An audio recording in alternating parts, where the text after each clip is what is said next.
नमस्कार, मैं बंशीधर कुमार। आज मैं आपके लिए जीके सीरीज का भाग 9 लेकर आया हूं। आप इस सेशन को लाइक, शेयर, सब्सक्राइब जरूर करें। अब चलिए जीके सीरीज पर। Fungi can grow on which of the following items?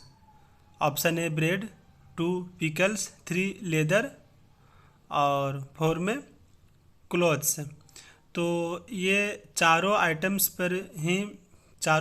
पर भी फंगी का ग्रो हो सकता है।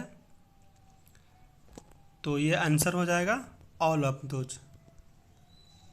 अगले प्रश्न, 2011 की जनगणना के अनुसार भारत में निम्न में से किस राज्य का लिंगानुपात सबसे अधिक है? तो ये जो केरल राज्य है, यहाँ का लिंगानुपात सबसे अधिक है, जो कि 1084 है। इसका मतलब ये है कि 1000 पुरुष पर 1084 महिलाएं हैं।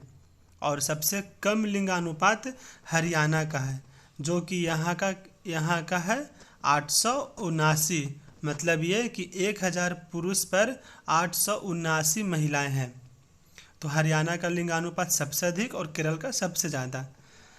और अभी वर्तमान में केरल के मुख्यमंत्री पिनराई विजयन हैं और यहाँ के राज्यपाल आरिफ मोहम्मद खान, जो कि हाल फिलहाल समाचार सुर्खियों में छाए थे। और केरल में कुल 14 जिला है। अभी हाल फिलहाल में केरल की ही एक भारतीय महिला खिलाड़ी हैं जिनका नाम है मिन्नू मनी इनका नाम है। और इनका हाल फिलहाल में ही भारतीय महिला क्रिकेट टीम में डेब्यू हुआ है। ये केरल की प्रथम महिला क्रिकेटर हैं। आप ये याद रखें, ये आने वाले जितने भी प्रतियोगी परीक्षाएं हैं वहाँ देखने को ज़रूर मिलेगा ऐसा प्रश्न। और अभी हाल फिलहाल में ही केरल पर ही आधारित द केरला स्टोरी मूवी आई है, आप ज़रूर देखे होंगे।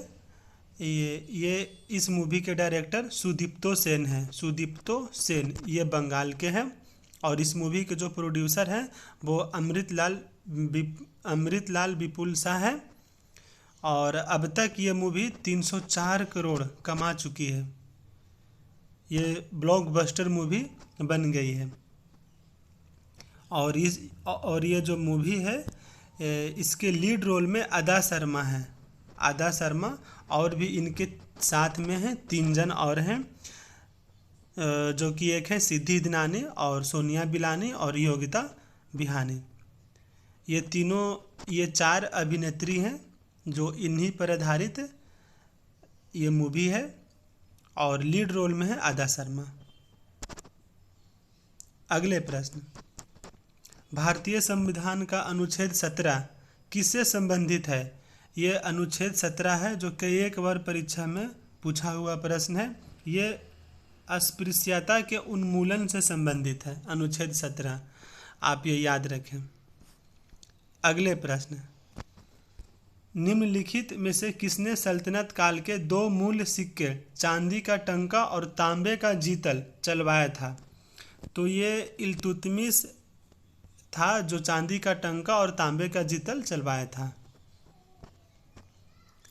अगले प्रश्न, गैल्वनीकरण मतलब यसद लेपन यह प्रक्रिया है जिसमें लोहे को जंग लगने से बचाने के लिए इस पर जस्ते की एक पतली परत चढ़ाई जाती है। जंग लगने से बचाने के लिए जस्ते का एक लेपन किया जाता है जिसे यसद लेपन कहते हैं। अगले प्रश्न, निम्नलिखित में से कौन सा एक जोवियन ग्रह नहीं है? तो जोवियन ग्रह बृहस्पति है, नेपच्यून है, शनि है और एक और है यूरेनस। ये चारों जो है जोवियन ग्रह है, मतलब गैसीय विशालकाय ग्रह है। ये जो बुध ग्रह है ये जोवियन ग्रह नहीं है। अगले प्रश्न, निम्नलिखित में से कौन सा विटामिन हमारी त्वचा और आँखों को स्वस्थ रखने में सहायता करता है? तो विटामिन ए है जो त्वचा और आँखों को स्वस्थ रखने में सहायता करता है। जितने भी आप प्रश्न संग्रह देख रहे हैं ये सभी अति महत्वपूर्ण प्रश्न हैं। आप जितने भी प्रतियोगी परीक्षाएं देंगे उसमें ज़रूर देखने को मिलेगा। तो आप अच्छे से पढ़ें। अगले प्रश्न, भारतीय रेलवे की किस वर्ष तक शुद्ध शून्य कार्बन उत्सर्जक मतलब नेट जीरो कार्बन एमिटर बनने की योजना है? तो ये 2030 तक एक लक्ष्य रखा गया है कि भारतीय रेलवे में कुल जीरो कार्बन एमिटर करना है। और अभी भारतीय रेलवे में कुल 19 जोन है और 70 डिवीज़न है, 70 मंडल और 19 जोन है। ये जो मंडल का जो मुख्य होते हैं उन्हें डीआरएम बोलते हैं। डीआरएम मतलब डिविजनल रेलवे मैनेजर, मंडल प्रबंधक इनको बोला जाता है। और जो जोन के जो मुख्य होते हैं उन्हें जीएम बोला जाता है, मतलब जनरल मैनेजर, महाप्रबंधक। आप ये याद रखें। अगले प्रश्न,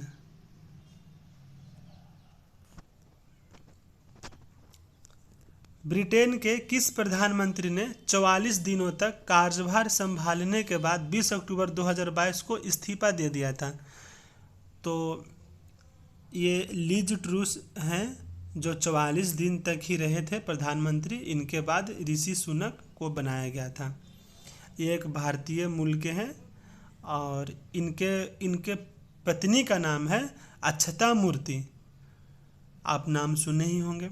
अक्षता मूर्ति की जो माता जी हैं उनका नाम सुधा मूर्ति और इनके पिताजी का नाम नारायण मूर्ति। नारायण मूर्ति वही हैं जो इन्फोसिस के संस्थापक हैं, आप याद रखें। और ये जो ऋषि सुनक की जो सास हुए सुधा मूर्ति, ये भारत की पहली महिला इंजीनियर है जो कि भारत की जो सबसे बड़ी कंपनी है टाटा का ऑटो कंपनी है टेल्को, उसमें डेवलपमेंट इंजीनियर की पोस्ट पर थे ये सुधा मूर्ति, और ये पुणे में ही पोस्टेड थे। और सुधा मूर्ति का है विश्व प्रसिद्ध एक पुस्तक है वाइज एंड अदर वाइज। इनके पुस्तक का नाम है सुधा मूर्ति। तो आप याद रखें, अभी वर्तमान में यहाँ के ब्रिटेन के प्रधानमंत्री ऋषि सुनक हैं।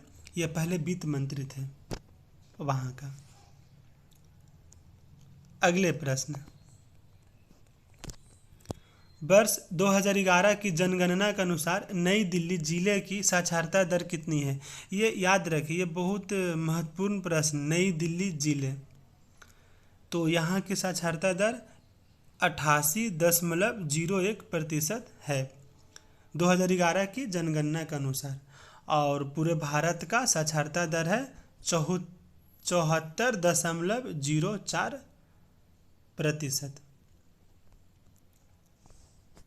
अगले प्रश्न, भारतीय राष्ट्रीय कांग्रेस के निम्नलिखित अधिवेशनों में से किस अधिवेशन की अध्यक्षता पहली बार एक महिला ने की थी? तो पहली बार महिला के द्वारा जो अध्यक्षता किया गया था वो महिला का नाम है एनी बेसेंट। और ये जो किए थे अध्यक्षता कलकत्ता अधिवेशन में ही किए थे 1917 में। और जो सूरत अधिवेशन 1907 का हुआ था, इसकी अध्यक्षता किया गया था रास बिहारी घोष के द्वारा। और कानपुर सम्मेलन जो हुआ था 1925 में, ये सरोजनी नायडू के द्वारा, मतलब कि भारत की प्रथम महिला भारतीय कांग्रेस अध्यक्ष सरोजनी नायडू, और ये प्रथम महिला कांग्रेस अध्यक्ष एनी बेसेंट, प्रथम भारतीय महिला अध्यक्ष सरोजनी नायडू। आप ये याद रखें। और लाहौर 1929 के जो अध्यक्षता किए थे वो जवाहरलाल नेहरू के द्वारा किया गया था। इसी अधिवेशन में पूर्ण स्वराज की मांग किया गया था 1929 के ही सम्मेलन में।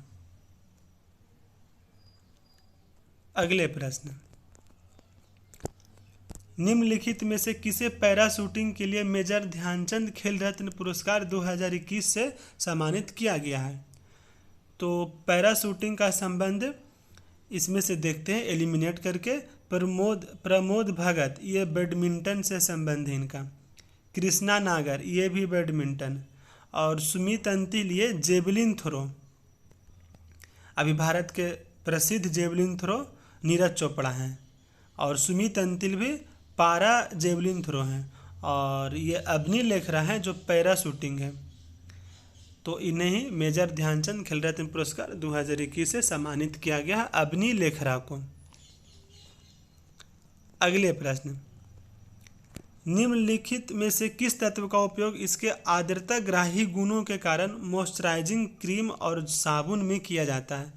तो जितने भी आप क्रीम देखते हैं मॉइस्चराइजिंग का और ये साबुन, तो उसमें ग्लिसरॉल का ही प्रयोग किया जाता है।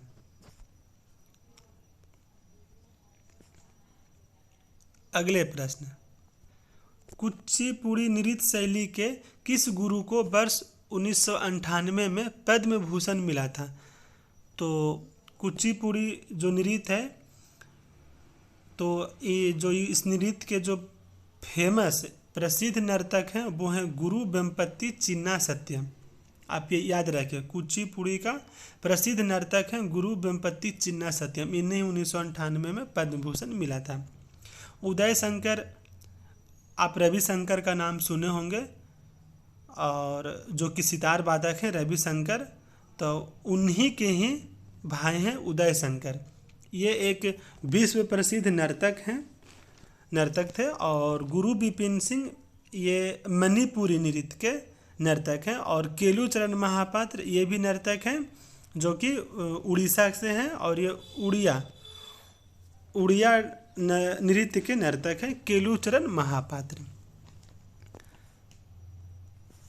अगले प्रश्न, निम्नलिखित में से कौन सा भारत के मेघालय का एक प्रसिद्ध फसल कटाई उत्सव है?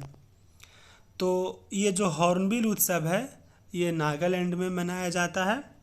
और ये चपचारकुट ये मिजोरम में, और नोंगक्रेम जो है ये मेघालय का एक प्रसिद्ध फसल कटाई उत्सव है। और ये जो सनबर्न उत्सव है ये गोवा का एक प्रसिद्ध उत्सव है। आप ये याद रखें। अगले प्रश्न, मनुष्य के आरंभिक विकास के प्रागैतिहासिक काल को सामान्यतः किस नाम से जाना जाता है? तो जो मनुष्य के आरंभिक विकास के जो प्रागैतिहासिक काल है उसे पूरा पाषाण युग कहते हैं।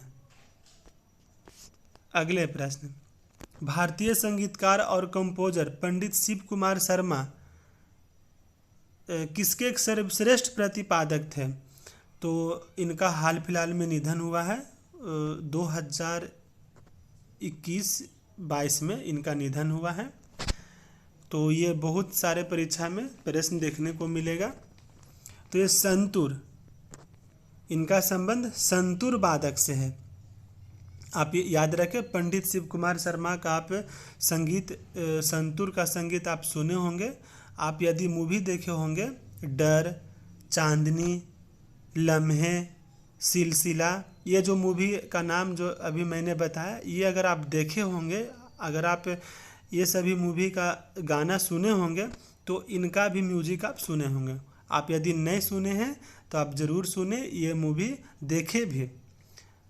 शानदार मूवी है और अच्छे मूवी है। ये पंडित शिव कुमार शर्मा का जन्म कश्मीर में हुआ था। अगले प्रश्न, पटकल में जैन मंदिर का निर्माण किस वंश द्वारा करवाया गया था?